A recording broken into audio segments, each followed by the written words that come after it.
Before we say goodbye, here's James Harden.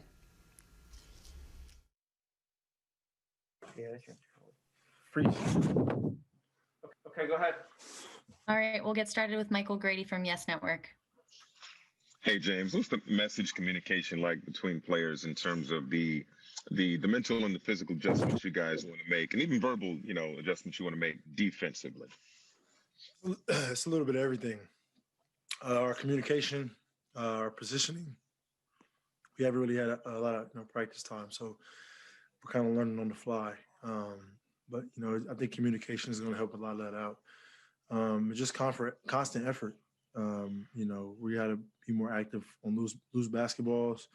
Do a really better job of rebounding the basketball, and then do a better job of just keeping our man in front of us. Those are some aspects that we can get better on. And if we do those things, and the schemes and all the plays, that can we can figure those out later. But the principles are those small things. 4 games, one sort of practice for you. What has this feel-out process been like for you in terms of, on the floor, facilitating for your new teammates versus looking for your own shot? What has that been like for you? A little bit of a mixture of both. I got to be aggressive, a little bit more aggressive. But I feel like we're getting open shots. Honestly, our problem is an offense. Like, we scored 113 points tonight, and even last game was more than enough to win the game. I think defensively we have to be more engaged, and we have to round up some more stops consecutively, and that'll make our offense a lot better. So offensively, we're not worried at all. It's our defense. Malika Andrews with ESPN. James, Steve was talking about defense as an effort issue, as a pride issue. Is it an on-off switch for you guys, or do you think it's something where game by game there are little tweaks that you can make then to add up to something bigger? Little tweaks. I think just individual, though, just guarding our man, small things like that, putting the body on, as the shot goes up, putting the body on the man to gain rebound, things like that we can control, and then the tweaks will go along with that. And then, as you add on games, then, we put 5 guys in great defensive possession. So, like I said, it'll take time, but I think those small things individually we can correct starting tomorrow. Christian Winfield with the New York Daily News.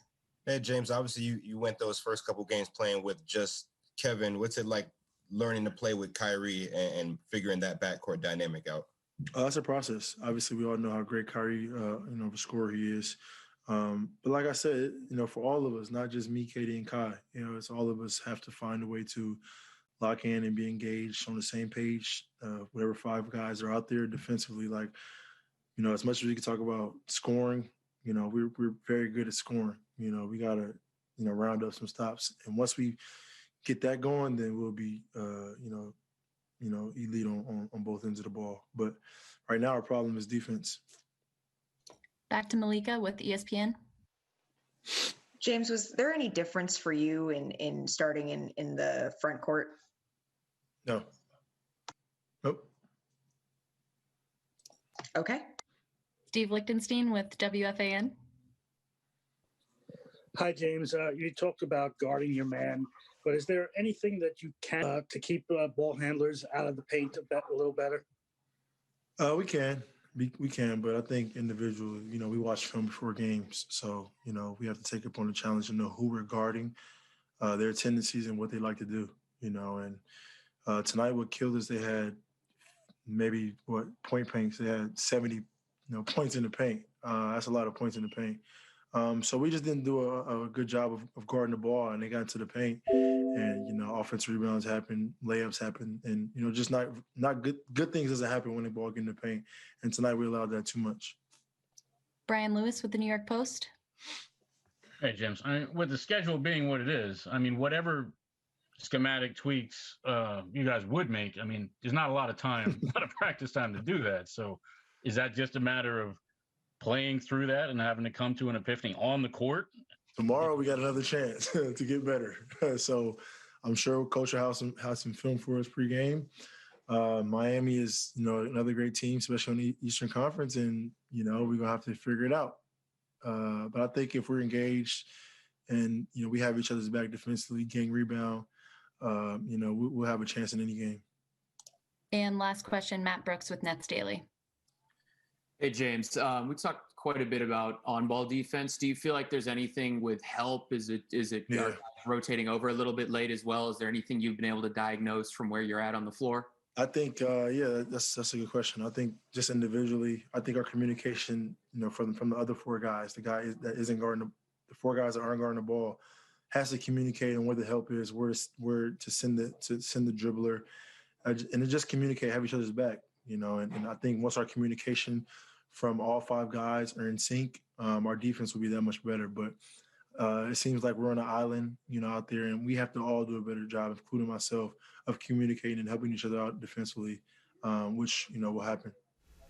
Extremely insightful interview from James Harden, and you understand not just is he gifted and talented, but the way in which he sees the game and the understanding that from top to bottom, coaching staff to players, they identify the areas of issue, and it's clear that it's defensively and it's communication, it's positionally, but it's also, as he mentioned, being more engaged. That will come with time. And I also thought it was interesting when James talked about his offensive game, when Michael Grady asked him about the balance, and maybe he needs to be more aggressive at sometimes looking for his shots, but feels like they're creating good looks on the offensive end. Of course, it circles back to defense. So it's going to be interesting to see how they try and shore that up as they continue to work through it here in game action. Continue to push together and take some lumps along the way that will make us better and show more resolve and give us some lessons that'll be necessary when come playoff time. And last question, back to Michael Grady with Yes. Coach, you were mentioning that teams are getting excited to play against you. Is there enough of a sample size just to notice a trend in the effort and the difference in effort against a Utah, against a Philadelphia, against a Milwaukee most recently, and no disrespect to the Cavs, but against those other teams that aren't necessarily your top tier? Yeah, I mean, you see the records, We've done well against better teams, but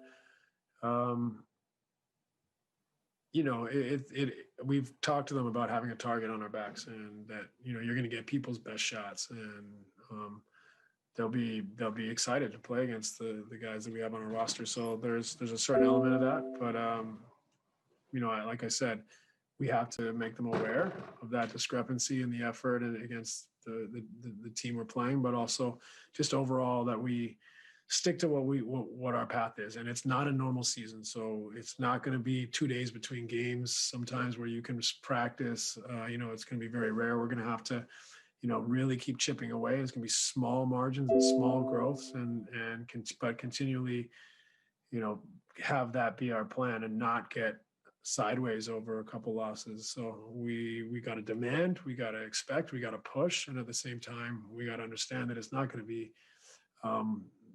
straightforward this season because of the parameters that we're facing. Thanks so much, Coach. We appreciate it. Thanks, guys. Good night. Sarah, to echo Coach here, he said a lot. Doesn't want to overreact, but he does want his team to win the hustle battle. I underscored that. He also talked about liking James on the second unit. Your thoughts? Yeah, first things first. I thought that was an excellent last question by Michael Grady, because it is a glaring thing about the teams that they have played really well against and gotten up for. But I think it's going to be an ebb and flow throughout the course of the season where they're at. But the hustle point and the point about focus, attention to detail, 50-50 ball, that makes up for so much. So when we discuss the defensive end or when we discuss rebounding, you can break down plays and see, okay, schematically, the rotation was off or the coverage was blown because there was a miscommunication or someone's not in the right spot.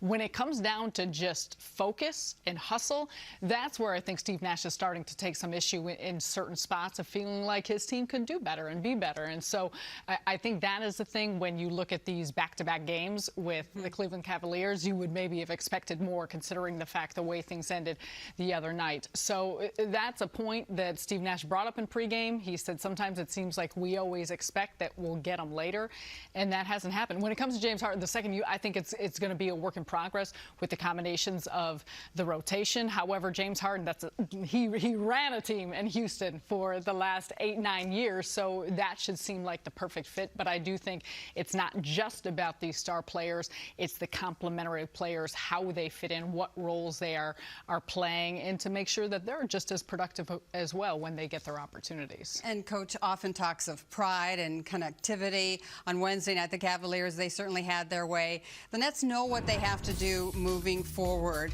Look at these numbers. They are getting dominated in the paint. Second chance points, still a real problem. They took 43 threes because